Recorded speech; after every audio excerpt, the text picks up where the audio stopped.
Hey guys, Pedro here to tell you about the debut record from Profiler, A Digital Nowhere, out February 16th on Sharp Tone Records. The album has 10 tracks, 40 minutes in length, and they are a UK metalcore new metal band. When I looked at the design of this record, I found an album that surprised me because it felt very consistent for a debut record. I expect normally debut albums to be a little bit more eclectic. They're normally recorded, well not recorded, but created over a long period of time, and that always reflects in the nature of the songs and the influence and how they're constructed and how they're designed and obviously and how they're delivered. This album doesn't really have that vibe. It has a little bit more maturity in terms of the overall feel that the album has. It's also an album that starts off with probably the two heaviest songs on the record, All In Forever and Artifice.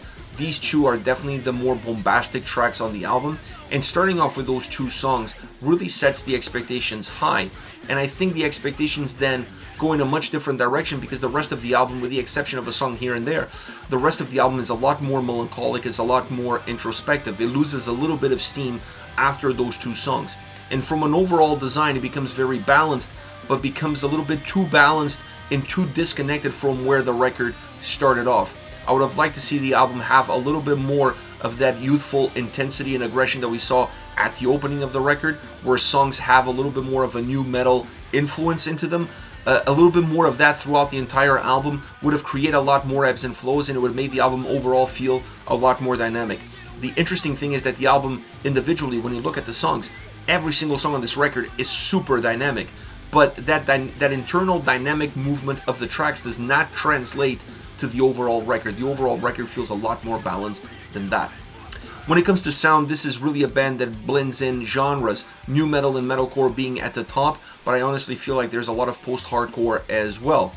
And when I mean blend, I don't mean really creating a new sound. I'm talking about using these genres in order to take what's common within them, using those commonalities to connect within songs so you can move from one more influenced new metal perspective into a more metalcore one, and using those commonalities to create an easier transition within songs from one genre to the other, but then also creating a sound that's very fluid and dynamic as far as those influences are concerned.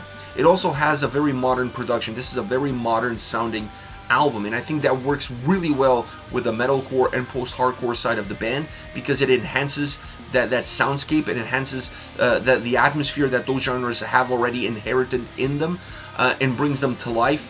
But it also brings that new metal sound out of where it used to be, and it blends it better in a more unnoticeable way with the other genres around, making everything feel a lot more compact, making feel like every single piece, while being very different from one another, there's actually a lot more in common than one would think. And this album kind of brings that into the forefront and makes it extremely noticeable. And it's an album that doesn't have those influences just represented in the sound. It also has those influences represented in the vocals. The vocals are more dynamic than the sound on this record, and that's saying something. The vocals really take pieces, bits, of all those genres and bring them to light, from more hip-hop style tracks that were really popular with new metal to more melancholic, introspective, atmospheric deliveries of some metalcore songs and some post-hardcore songs.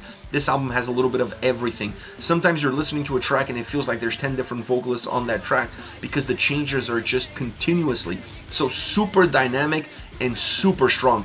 If there's one strong point on this record, it's definitely the vocal performance and how wide the range is.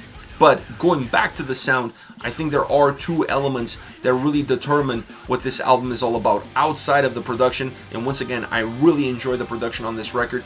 Very modern, not overly modern, but very modern, and that allows the old to become new.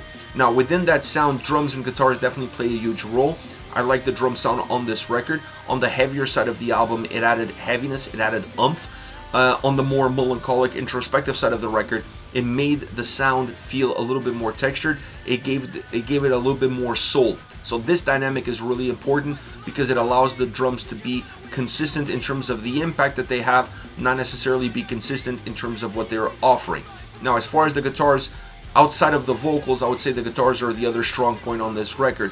A lot of life, a lot of energy, a lot of movement, very driven at times, but also creating incredible melodic and melancholic atmospheres that really permeate throughout the entire album and become a little bit of the calling card of what this record is all about. Great guitar work, very modern in style, very modern in approach, but still bringing old school, specifically old school nu metal elements into the mix, which tags along and complements the sound experience really well. Same thing with the DJ, with the scratch tables. They brought some of those elements in to really emphasize certain tracks in terms of the moment within those songs and how heavy influenced by nu metal they are.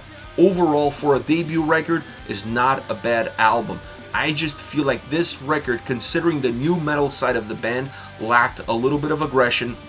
It lacked a little bit of intensity, at least more so in terms of how you balance out the overall experience.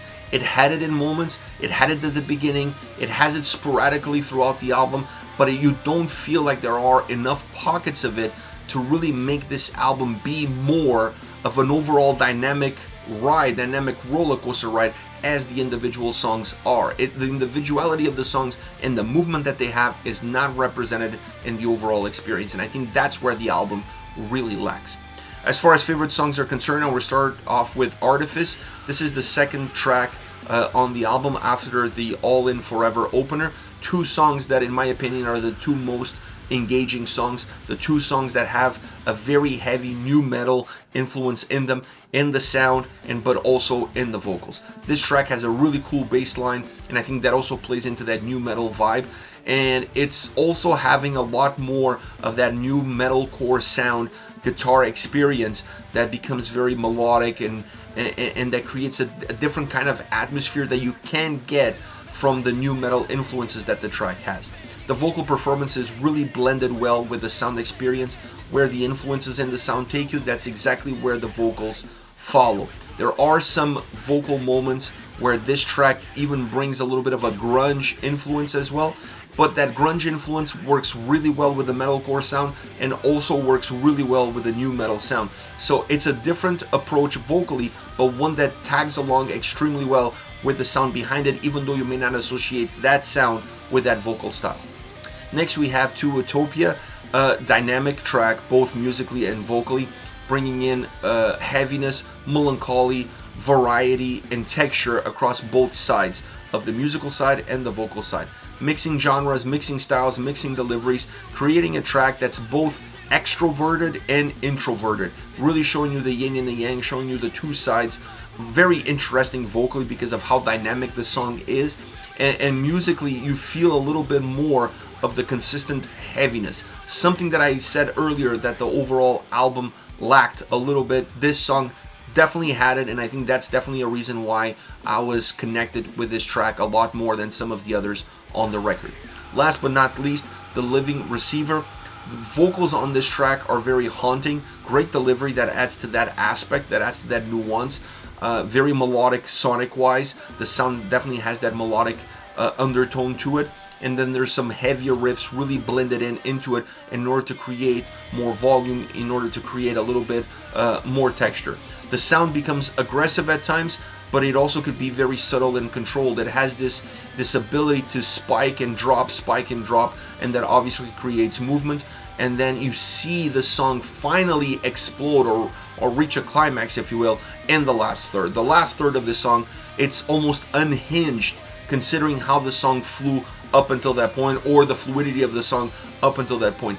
Definitely closes with its heaviest in that last third, consistently heavy in the last third, both musically and vocally.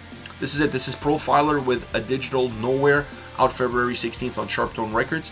Let me know your thoughts on the band, on the singles. Hit me up in the comment section, and I'll see you all at the next video. Take care.